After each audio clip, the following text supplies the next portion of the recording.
Olá pessoal, eu sou Rafael Santana e este é mais um vídeo do canal Livro na Veia. Hoje eu vou conversar um pouquinho com vocês sobre um livro infanto-juvenil maravilhoso. Estou me referindo ao livro A Droga da Obediência. Esse livrinho foi lançado, se eu não me engano, em 1980, deixa eu ver aqui. Bom, na verdade foi 1984. O autor, no caso, é o Pedro Bandeira, que é um dos escritores mais incríveis, escritores de livros infantos juvenis do Brasil. O cara escreveu obras fenomenais que marcaram a vida de vários leitores ao longo de décadas. Esse livro já está aí há quase 40 anos, né? Arrasando corações, né? Formando fãs mundo afora, porque também já foi lançado em outros países e já vendeu milhões de exemplares. Essa edição aqui é uma das mais antiguinhas, tá? Mais recentemente lançaram essa capa aqui, vou colocar aqui para vocês, que eu considero muito feia, tá? A capa atual, no meu ponto de vista, é muito furreca, tá? Muito sem graça. A Droga da Obediência e os outros livros da coleção Os Caras merecem capas mais bonitas, tá bom? E eu também adoraria que esses livros tivessem sido lançados por uma outra editora, que não fosse um livro publicado por uma editora de paradidáticos. Porque o valor desse livro, hoje, se você for comprar um original, né, um exemplar novo, é extremamente caro. Vou pesquisar aqui. A Droga da Obediência. Eu não entendo por que livros paradidáticos são tão caros. Por exemplo, ele está custando neste momento R$ 57. É um livrinho. Essa edição aqui, no caso, tem 189 páginas, mais ou menos. Mas eu já vi esse livro em outras livrarias aqui. Vou entrar em outra livraria, tá? Por R$ 80, por R$ 75. Ó, vou pesquisar aqui no Google. Aquele preço de R$ 57 é na Amazon, tá? Se você for ver em outras lojas, ó, na estante virtual, por exemplo, está custando R$ 73. Na Magazine Luiza, R$ 73. Deixa eu ver aqui. Na Shopee, tem uma edição aqui por R$ 74. Tem uma outra aqui por R$ 84, a edição mais atual. Eu não entendo por que livros paradidáticos são tão caros. Deveriam ter um preço mais acessível. Porque qualquer livro com essa quantidade de páginas, lançado por qualquer outra editora que não seja de paradidáticos, é muito mais barato. Vamos lá então. Esse livro, eu li ele na adolescência. Eu tinha 15 anos e eu tive que fazer um trabalho na escola em que eu tinha que ler um livro, fazer um resumo daquele livro, escolher um trecho do livro, que foi o trecho mais marcante para mim, e explicar a história e tudo mais, apresentar o livro na aula. E eu não sabia qual livro ler, qual livro utilizar nesse trabalho. E aí, como eu tinha um exemplar dele aqui em casa, que não existe mais, não sei para onde foi esse exemplar, não sei como que ele criou pernas e desapareceu daqui de casa, eu só sei que ele sumiu. Esse exemplar aqui, como vocês podem ver, eu peguei em uma biblioteca aqui de São Gonçalo, eu descobri uma biblioteca pública aqui em São Gonçalo, vou colocar o nome dela aqui. E, para quem é de São Gonçalo, né, saber também que essa biblioteca existe, ela fica no prédio da Secretaria de Educação aqui do município de São Gonçalo, no Rio de Janeiro, no estado do Rio de Janeiro. Eu encontrei, então, ele lá e peguei para ler, para fazer esse vídeo para vocês, porque esse livrinho aqui, se você nunca leu, você precisa ler, precisa conhecer essa história aqui. Ela é magnífica, tá? Inclusive, é um ótimo livro para iniciar a garotada, os adolescentes, na leitura. É uma história de mistério protagonizada por um grupo de alunos do ensino fundamental, ensino médio ali, comecinho do ensino médio. Então vai ser muito fácil a garotada se identificar com os personagens. A história é envolvente, é bem escrita. O Pedro Bandeira, apesar de ter uma escrita simples, também, ao mesmo tempo, é uma escrita muito bem trabalhada, bem elaborada, bem construída. Então, você se apaixona pela história e pelos personagens. Tá, Rafael, mas sobre o que é A Droga da Obediência? Vamos lá. Essa história, que inclusive é a primeira de uma série, tá? Vem outros 5 livros depois desse daqui. Pântano de Sangue, O Anjo da Morte, A Droga de Americana, A Droga do Amor e Droga de Amizade. O A Droga de Amizade foi lançado mais recentemente, acho que 2015, 2016 por aí. E eu ainda não li, é o único dessa coleção que eu ainda não tive contato com a história. Aqui a gente vai conhecer 5 adolescentes, tá? Temos o Miguel, que trabalha no Grêmio, ele é o presidente do Grêmio da escola, uma escola chamada Elite, o Colégio Elite, que é um dos colégios mais nobres, né? Só para filhos de gente granfina, lá em São Paulo, certo? E essa escola, ela é conhecida pela sua essência democrática. Os alunos têm muita liberdade para tomarem decisões de como a escola vai funcionar, de quais as regras que a escola vai ter. Então tem muito diálogo entre a direção da escola e os alunos. E o Miguel, ele é o presidente do Grêmio desse colégio, do Colégio Elite, e ele também é o líder de um grupo de adolescentes que investigam coisas, mistérios, crimes, aqui da cidade de São Paulo, chamado Os Caras. Esse grupo é formado pelo Miguel, pela garota Magri, que é uma jogadora de vôlei fantástica, né? Ela é uma promessa aí para as Olimpíadas, inclusive, né? Como atleta desse esporte, né? Do vôlei. Temos também o Crânio, que é um aluno assim com um QI elevadíssimo, exatamente por isso que o apelido dele é Crânio. Ele é muito inteligente, ele fica o tempo inteiro, né, com uma gaita, e é um aluno assim fantástico, com uma inteligência acima da média. Ele é um garoto gênio, né, um prodígio aí. Temos também o Calu, que é um ator de primeira, tá? Ele faz aulas de teatro ali na escola, é o astro de atuação ali do Colégio Elite. E também é muito bom com maquiagem, né? Ele consegue criar uns disfarces ali fenomenais. E o quinto elemento da história, nesse grupo, né, dos caras, é um menino chamado Chumbinho. Os caras descobriram, através do Miguel, das conversas que o Miguel participou e que ele ouviu, eles descobriram que alunos, 3 alunos de cada escola, assim, de diferentes escolas de São Paulo, escolas nobres, tá? De alunos bem de vida, tá bom? Eu tô ficando meio rouco porque eu estou resfriado, tá? E eu gravei um vídeo antes desse que eu falei por séculos, falei aí uns 50 minutos seguidos, então tô meio rouco por causa disso, tá? Mas vamos lá, vamos em frente. Esses alunos estão desaparecendo. Teoricamente, alguém está sequestrando esses 3 alunos de diferentes escolas de classe alta em São Paulo.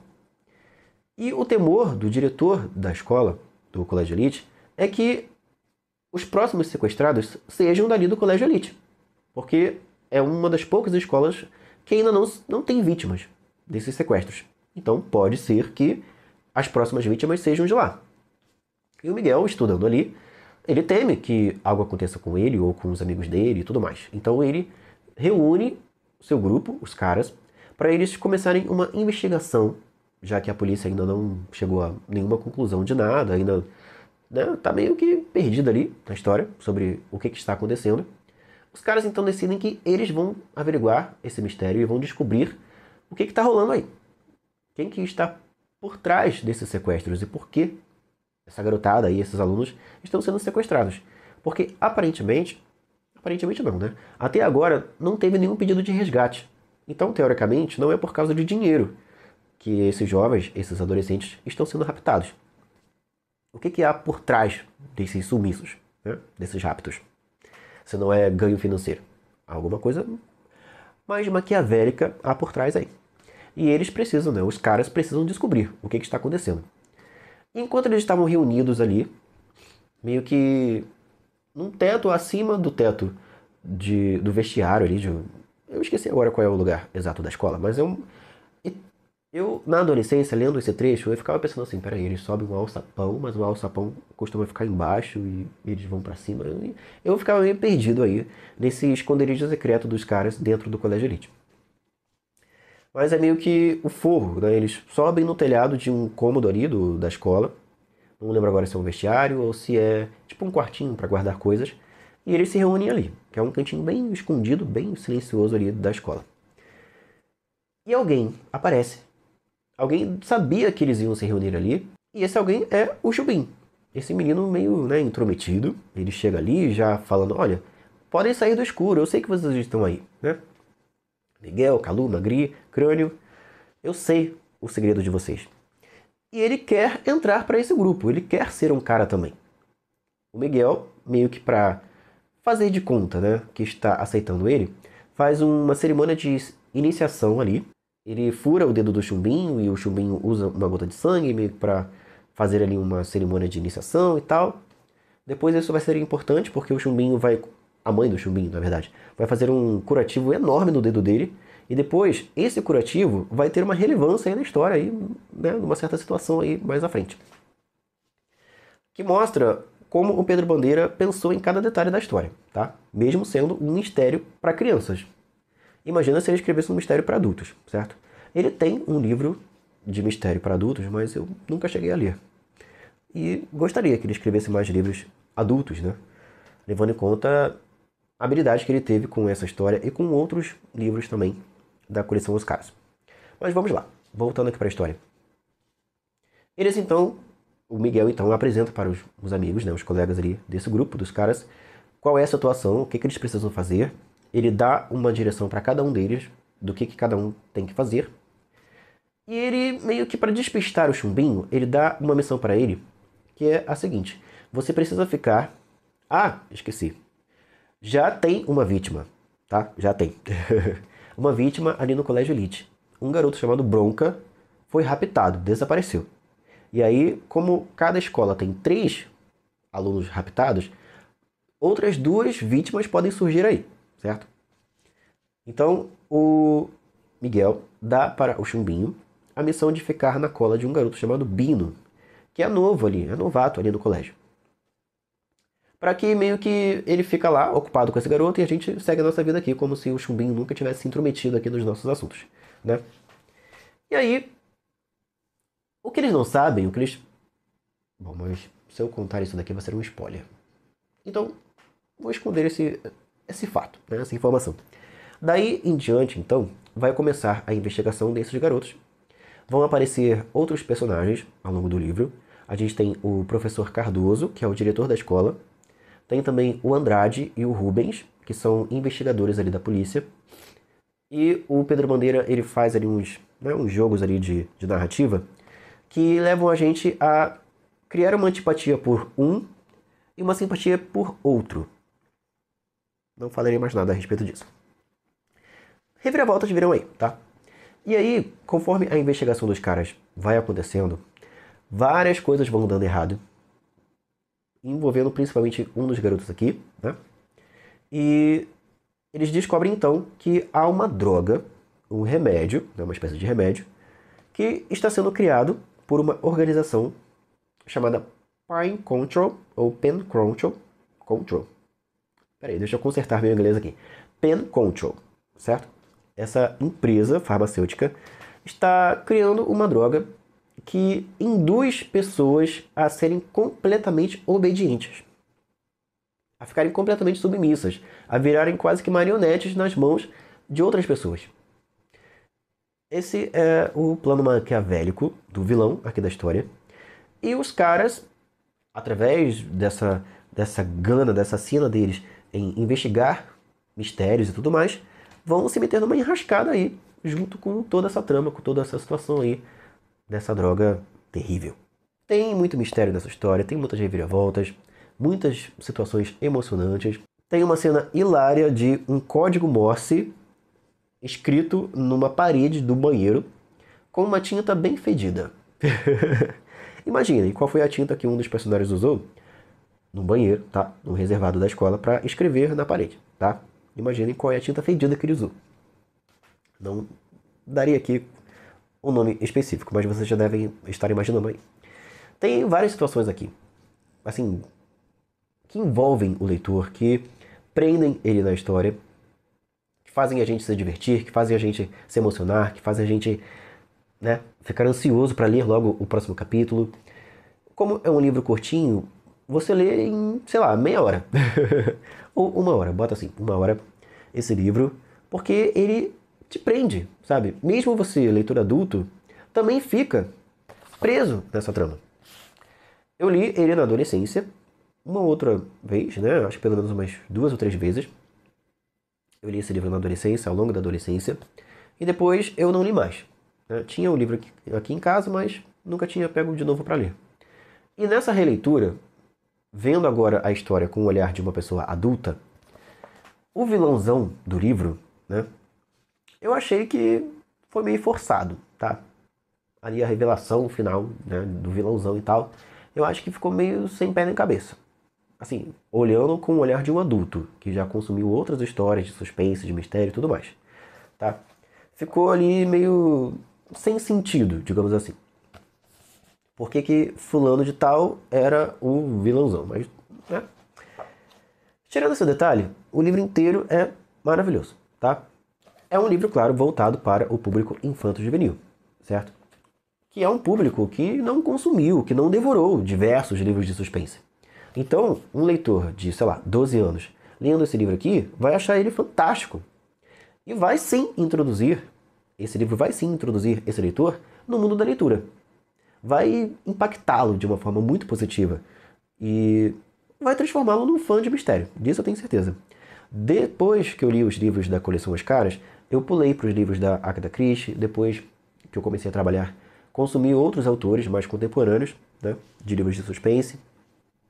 Então, assim, é um livro que introduz a pessoa na leitura, né, o adolescente, a criança na leitura, e não sai mais, tá? Isso eu posso garantir para vocês. E eu ouvi uns comentários aí no Instagram do próprio Pedro Bandeira de que os direitos de A Droga da Obediência e dos demais livros foram comprados por uma produtora e que uma série em breve vai sair por aí, né? Vou torcer para que isso aconteça porque o público atual, a garotada de hoje, precisa conhecer essa história também. Claro que ela se passa nos anos 80. Então, tipo assim, se fosse hoje em dia, se o Pedro escrevesse essa história hoje em dia, nos dias atuais, se ele colocasse essa história nos dias atuais, metade do que acontece aqui não aconteceria. Ele teria que escrever uma outra história, completamente diferente. Porque se a garotada aqui do livro, né, se os caras tivessem celular, eles iam resolver o mistério aqui em meia hora. Em vez de 4 ou 5 dias, que é mais ou menos o tempo que se passa aqui ao longo do livro. Então é isso, pessoal. Foi extremamente nostálgico, divertido rever essa história, ter um novo contato com esses personagens. E eu, em breve, encaixarei a leitura de Pântano de Sangue, que é o volume 2 dessa saga, né? Dessa série, Os Caras. Em breve vou incluí-lo aí nas minhas próximas leituras, tá? Numa próxima leva aí dos livros que eu irei ler aqui para o canal. Me desculpem pela minha voz, né? Fanhosa aqui, terrível. O vídeo vai ficando por aqui. Muito obrigado você que é inscrito aqui do Livro da Veia, que sempre deixa o seu like, que sempre comenta, que sempre compartilha. Você é maravilhoso, tá? Ou maravilhosa também.